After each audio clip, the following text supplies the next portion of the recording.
வணக்கம். இரவு நேர பிரதான செய்திகளின் ஊடாக நர்மதா சிறையில் முதலில் தலைப்புச் செய்திகள். பட்டதாரி ஆசிரியர் ஆட்சேர்ப்பு நிபந்தனைகளில் திருத்தம். சில பகுதிகளில் லிட்ரோ எரிவாயு சிலிண்டருக்கு தட்டுப்பாடு. சுவிட்சர்லாந்தில் பனிச்சரிவு, தடம் புரண்ட பயணிகள் தொடர்ந்தோ. இனி விரிவான செய்திகள். நாடளாவிய ரீதியில் தேசிய மற்றும் மாகாண பாடசாலைகளில் நிலவும் சிங்களம், தமிழ் மற்றும் ஆங்கில மொழி மூல ஆசிரியர் வெற்றிடங்களுக்காக திறந்த அடிப்படையில் பட்டதாரிகளை ஆட்சேர்ப்பு செய்வதற்கான நிபந்தனைகளில் திருத்தம் செய்யப்பட உள்ளது.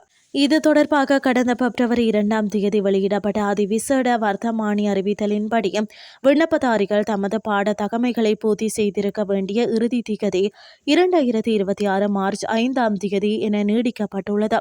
நேற்று நடைபெற்ற அமைச்சரவை கூட்டத்தில் இதற்கான அங்கீகாரம் வழங்கப்பட்டதை அடுத்து வர்த்தமானியில் இந்த திருத்தம் மேற்கொள்ளப்பட உள்ளது.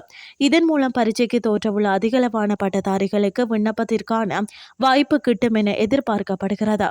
வவுனியாவில் கடந்த சில நாட்களாக லிட்ரோ சமையல் எரிவாயு சிலிண்டருக்கு தட்டுப்பாடு நிலவி வருகின்றது. இதனால் பொதுமக்களுக்கு அசௌகரியங்கள் ஏற்பட்டுள்ளதாக தெரிவிக்கப்படுகிறது.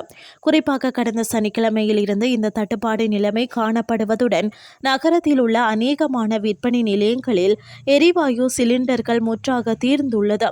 நிறுவனத்தில் இருந்து வருகின்ற லோரிகள் வரவில்லை என விற்பனையாளர்கள் தெரிவித்துள்ளதுடன் ஒரு சில நாட்களில் அது சீராகும் என தெரிவிக்கின்றனர். இதேவேளை மாதாந்த விலை திருத்தத்திற்கு அமைய பிப்ரவரி மாதத்தில் லிட்ரோ சமையல் எரிவாயுவின் விலையில் எவ்வித மாற்றமும் மேற்கொள்ளப்படவில்லை என லிட்ரோ நிறுவனம் அறிவித்துள்ளது. அந்த வகையில் பழைய விலையிலேயே எரிவாயு சிலிண்டர்களை கொள்வனவு செய்ய முடியும் என அறிவிக்கப்பட்டுள்ளது.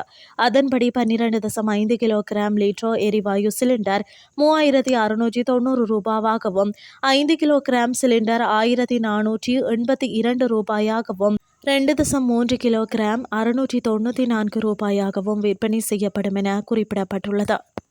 இனி வெளிநாட்டு செய்திகள். சுவிட்சர்லாந்தின் பனிச்சரிவு காரணமாக பயணிகள் தொடர்ந்து தடம் புரண்டுள்ளது.